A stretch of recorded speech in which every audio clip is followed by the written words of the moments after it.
عملت رنين والرنين قال ان عندك غضروف، ودكاتره قالوا لك تعمل جراحه، ودكاتره تانية قالوا لك لا ما تعملش جراحه، وجربت العلاج ومفيش نتيجه، يبقى الحلقه دي ليك، شوفها للاخر.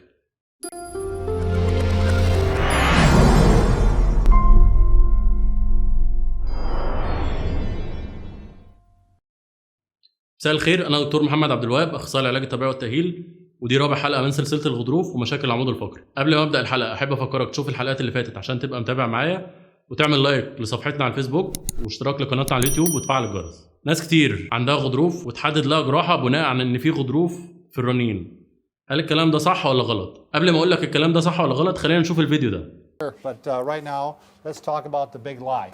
All right, first off, let's say you're having back pain. You go in and you have an MRI, and they found out you have a bulging disc or a herniated disc. Sure. And you're going, oh my God. Right, you're all excited, You're but I better excited. get surgery. I better have surgery. Right. And the thing is, that's probably the last thing you want to do, because the problem is, what you'll find out in this study, we're going to show a couple studies, is that most people some people at a certain age have a bulging disc and they have no pain at all. Right, exactly. So the fact, let's go right to this chart. Sure. Brad. في الفيديو ده هتلاقي 2 دكاتره علاج طبيعي بيتكلموا عن ان الغضروف موجود عند اغلب الناس وبدون اعراض، وكده كده موجود مع السن. هتلاقي حاطط لك جدول اهو بيقول لك ان 30% من الناس اللي في العشرينات عندهم غضروف ومفيش اي اعراض، و40% من الناس اللي في الثلاثينات عندهم غضروف ومفيش اي اعراض، و50% من الناس اللي في الاربعينات عندهم برضه غضروف في الرنين ومفيش اي اعراض، لحد ما النسبه توصل ل 77% من الناس اللي عندها 70 سنه عندها غضروف ومفيش اي اعراض. I think it's a good idea, Bob. And then we'll show this. All right. Okay. So if you have a bulging disc, what they did is they did MRIs on people. Can you see this, Lonnie? They did MRIs on people who were having no symptoms whatsoever. Right. They had no signs or symptoms of pain.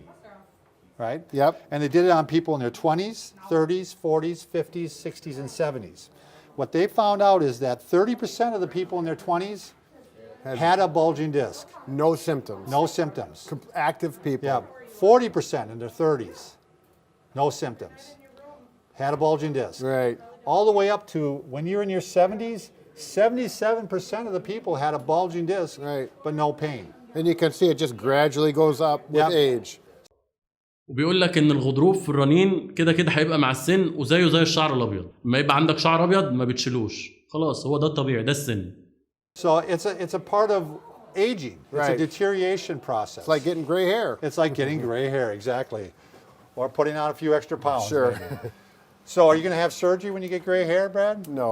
Okay. The other thing is, and we don't have a chart for this one, was for disc protrusions, which is really a disc herniation. We're going to show this on the model in a little bit. But on the disc herniation, the same was true, Brad. At age 20, 29% of the people had a disc herniation and had no symptoms. Sure. And all the way up to 70, I'm sorry, they had one for 80 years old. Right. All the way up to people in their 80s, 43% had a disc protrusion or herniation and no pain. Right. So, So if you think about it, you've got back pain, and you may have had that herniation in your disc for 10 or 15 years prior without any symptoms, and you get back pain, and it may be from a different cause. You get an MRI, they see the herniation or the protrusion and point the finger at that. You have the surgery, get it taken care of, and you still have the pain pain. because it wasn't from the herniation. Right. So we'll talk. الكلام ده معروف بالنسبه لي على الاقل، ومعروف بالنسبه لناس كتير، بس للاسف مش معمول بيه في مصر. اغلب الناس بتشخص الغضروف هنا في مصر بناء عن الرنين، وبيمسك الرنين هنا، لا ده فيه غضروف وفيه الم، يبقى ده غضروف وانت محتاج جراحه. طبعا الكلام ده غلط. الدليل على ان هو غلط، اول حاجه في ناس كتير اتشخصت ان هي غضروف بناء على الرنين ودخلت جراحه، وزي ما دخلت جراحه زي ما خرجت، او لو الالم اختفى بيختفي سنه 2 3 4 بالكتير ويرجع تاني نفس الالم واشد في نفس المنطقه اللي اتشال منها الغضروف. ده اول حاجه. تاني حاجه هتلاقي في ناس اتحدد لها جراحه من 10 15 سنه وما عملتش جراحه، وكل اللي بيحصل لهم ان الالم كل سنه بيزيد شويه، او مع المجهود الالم بيزيد جامد وما تشلوش ولا حاجه، زي ما برضو بتقال لهم، او في دكاتره بتقول انت لازم تعمل العمليه دي النهارده قبل ما تعملها قدام عشان خاطر ما يحصلش اي مضاعفات. تالت حاجه، انت لو رحت لاي حد عنده 30 سنه او فوق خدته ورحت عملت رنين وهو ما بيشتكيش من اي حاجه، مش هيطلع عنده غضروف واحد، هيطلع عنده كذا غضروف بس مش حاسس باي حاجه. اذا الرنين مش اكيد، وده علامه ودلاله ان هو ده غضروف، يبقى تشخيصك انت غضروف. طيب معنى الكلام ده ان الجراحه ملهاش لازمه؟ لا طبعا، انا ما اقدرش اقول كده، مفيش حد يقدر يقول كده. الجراحه مهمه جدا جدا لو استدعى، وفي حاجات مهمه لازم اول ما تظهر على المريض يبقى في جراحه. زي ايه؟ سريعا كده، سقوط في القدم، عدم تحكم في البول. لو اي شرط من الشرطين دول موجود يبقى لازم المريض يخش جراحه على طول وفي اقرب وقت. وطبعا هتكلم عن النقطتين دول بالتفصيل في حلقات جايه، واقول لك برضو امتى تعمل جراحه عاديه شرايح ومسامير، وامتى تعمل منظار، وامتى تعمل جراحه ميكروسكوبيه، وامتى تعمل تردد حراري. كل حاجه من دي لها استعمال، بس مش دي حلقه النهارده. هنيجي بقى للنقطه الاهم وهي حلقه النهارده، سبب الالم ده ايه؟ سبب الالم ده بيبقى 4 حاجات. اول حاجه العضلات. انت مستغرب لما اقول لك ان العضلات بتعمل الم وتنميل زيها زي الغضروف. اشهر عضله بتعمل كده مثلا عضله اسمها البايروفورمس او العضله الكمثريه. العضله دي عرق النسا او العصب الوركي ماشي جواها. العضله دي اول ما تشد او تتقلص بتضغط على العصب الوركي اللي ماشي جواها، فالمريض يحس بالم جامد جدا في رجله من ورا، بنقول عليها عرق النسا الكاذب. وطبعا لو المريض حظه السيء انه عمل رنين والرنين كان فيه غضروف والدكاتره شخصت ان المشكله بسبب الغضروف ودخل العمليه او دخل جراحه، هيخرج زي ما دخل. ليه؟ لان المشكله اساسا مش مشكله غضروف قد ما المشكله في العضله نفسها.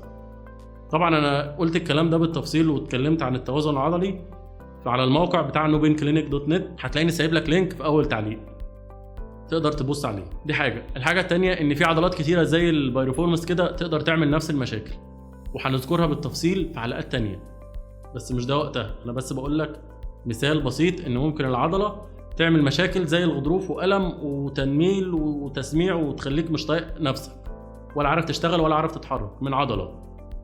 طيب تاني حاجه ممكن تعمل نفس المشكله دي الفاشيا. برضو دي حاجه غريبه على ودنك ومحدش ما سمعتهاش قبل كده، بس الفاشيا دي عباره عن ان في طبقه بيضاء محوطه جسمك بالكامل من اول صبعك من رجلك من تحت لحد راسك من فوق. الفاشيا دي لو انت شفت ذبايح في عيد الاضحى هتلاقي ان الحيوان بعد ما يتسلخ جلده هتلاقي ان الحيوان ده متحوط بطبقه سميكه كده بيضه، الطبقه دي اسمها فاشيا. الفاشيا دي لو عند رقبتك او ظهرك شدت جامد هتعمل الم وتنميل وتسميع زيها زي الغضروف. تالت حاجه ممكن تعمل نفس المشاكل دي العظم. يعني ايه؟ انا بقالي 3 حلقات عمال اقول لك اهم حاجه في العمود الفقري هي الكيرفات. طول ما الكيرفات والمنحنيات سليمه طول ما انت مش هتحس باي الم. الكيرفات دي يا اما عمال قلت لك في استقامه في الفقرات العنقيه واستقامه في الفقرات القطنيه وزياده انحناء الفقرات العنقيه وزياده انحناء الفقرات القطنيه لسه هتكلم عليها الحلقه الجايه. وعمال اقول لك ان الكيرفات دي اهم حاجه، وان طول ما الكيرفات دي سليمه انت سليم. والمريض لما بيجي لازم بنشوف الكيرفات دي ونشوف حركه المريض نفسه وهو بيوطي وهو بيقوم، لو المريض وطى صح ولا بيوطي غلط. يعني ايه الكلام ده؟ قدامك مثلا في الصوره اللي انا عارضها دي اللي على ايدي اليمين هتلاقي اول واحد بيوطي بالفقرات الصدريه والفقرات القطنيه بيوطي بيها والوسطه بيتحرك شويه، وده الطبيعي ان المفروض يتحرك بيه. الصوره اللي في النص المريض بيتحرك اكتر بالفقرات الصدريه وحاجه بسيطه جدا بالفقرات القطنيه ووسطه ما بيتحركش قوي. الصوره الاخرانيه اللي على ايدي الشمال هتلاقي ان المريض بيوطي بوسطه بس، الفقرات ما بتتحركش ووسطه اللي بيتحرك. طبعا في اخر نمطين ده غلط، ده معناه ان الكيرفات بتاعته مش مظبوطه وحركه العظم بتاعته مش مظبوطه، والحركه دي اللي خلاها مش مظبوطه اسباب كتير جدا جدا مش وقته لذكرها، عشان لو قعدت اذكر في الاسباب ممكن نقعد ساعتين. بس من ضمن الاسباب اللي بتخليها تبوظ العضلات برضه. فدي تالت نقطه ان ممكن الالم يبقى بسبب العظم او بسبب الكيرفات. اخر حاجه بقى الغضروف. وما يبقى المريض عنده غضروف بتشخص بناء عن ان في غضروف في الرنين والاعراض بتاعه المريض، ولازم المريض يطبق الاعراض اللي فيه على درجه الغضروف او رقم الغضروف. يعني ايه الكلام ده؟ يعني مثلا لو في مريض بيشتكي من الفقره الخامسه الفقرة الخامسة معروف ان هي بتعمل ألم في الحتة دي اللي هي عند الكتف كده. والفقرة السادسة معروف ان هي بتعمل ألم في الصابعين دول وعند الحتة دي كده. طيب لو جه مريض الرنين بيقول ان عنده غضروف في الفقرة الخامسة، فالمفروض يشتكي من هنا، هو بقى ما بيشتكيش من هنا، هو بيشتكي من الفقرة السادسة. يبقى ساعتها الألم اللي عنده ده مش مرتبط بالغضروف، ده ألم تاني. فالخلاصة لازم أطابق أعراض المريض بالرنين. لو الاتنين زي بعض إذا المشكلة غضروف. طب لو غضروف درجته إيه؟ وخارج من أنهي ناحية؟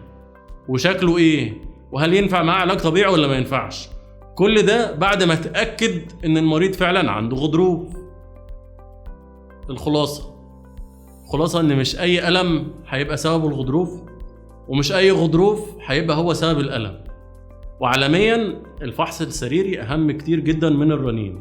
يعني لو في مريض جاي الأشعة بتاعته متطينة ومتدمرة والأعراض بتاعته بسيطة مش متوافقة قوي مع الطين اللي في الأشعة، خلاص أنا بمشي على الأعراض، يبقى الأعراض بتاعته هي تمام زي الفل، ما ببصش للرنين في الوقت ده.